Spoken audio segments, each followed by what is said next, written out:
Rohini చింటూని dining table దగ్గరికి తీసుకుని వచ్చి భోజనం పెడుతూ ఉంటుంది. ఇంతలో అక్కడ ఉన్న చింటూ అమ్మ భోజనం పెడితేనే నేను భోజనం తింటాను అని చెప్పేసి అయితే అంటూ ఉంటాడు. ఆ మాటలు విని అక్కడ ఉన్న రోహిణి అయితే చాలా కోపంగా నిన్ను అమ్మ అని పిలవద్దు అని చెప్పాను కదా, నువ్వు ఇక నుండి అమ్మ అని పిలవద్దు సరేనా చింటూ అని చెప్పేసి అయితే అంటూ తనకు భోజనాన్ని తినిపిస్తూ ఉంటుంది. ఇంతలో అటువైపుగా బాలు వచ్చి అక్కడ ఉన్న వాళ్ళిద్దరినీ చూసి ఒక్కసారిగా షాక్ అయిపోతూ ఉంటాడు. ఏంటి పార్లలమ్మ కాస్త అమ్మ అయిపోయింది ఇప్పుడు అని చెప్పేసి అయితే అనుకుంటూ రోహిణి దగ్గరికి వస్తూ ఉంటాడు. అది చూసి అక్కడ ఉన్న రోహిణి అయితే ఒక్కసారిగా చాలా కంగారు పడిపోతూ ఉంటుంది. ఇంతలో అక్కడ ఉన్న బాలు మాత్రం నువ్వు ఈ చింటూగాడికి అమ్మ అనే విషయం నాకు ఎప్పుడో తెలిసిపోయింది అని చెప్పేసి అయితే అంటూ ఉంటాడు.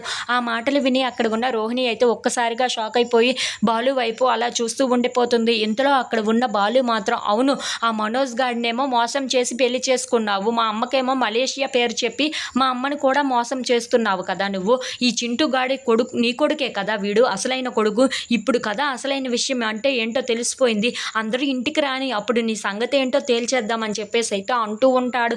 ఆ మాటలు విని అక్కడ ఉన్న రోహిణి అయితే చాలా కంగారు పడిపోతూ ఏంటివి ఈ బాలు అన్నీ తెలిసినట్లుగానే చెప్తున్నాడు, ఇప్పుడు ఏం చెయ్యాలో కూడా నాకు అర్థం కావటం లేదు, ఇంట్లో ఉన్న వాళ్ళందరూ వచ్చేస్తే నా గురించి చెప్పేసి పెద్ద పెంట చేసేటట్లుగా ఉన్నాడు ఈ బాలు, ఏం చెయ్యాలి ఇప్పుడు అబ్బా అని చెప్పేసి అయితే చాలా కంగారు పడిపోతూ ఉంటుంది. ఇంతలో అక్కడ ఉన్న బాలు మాత్రం అమ్మమ్మో ఎంత పెద్ద మోసం చేసి ఈ పెళ్లి చేసుకొని ఈ ఇంట్లో ఉన్నావు నువ్వు, ఇలా చేస్తావని మేము అస్సలు ఊహించలేదు పార్లమ్మ అని చెప్పేసి అయితే రోహిణి వైపు అలా చూస్తూ ఉండిపోతాడు. ఇంతలో అక్కడ ఉన్న రోహిణి అయితే చాలా టెన్షన్ పడిపోతూ ఉంటుంది. If you like this video please like, share and subscribe.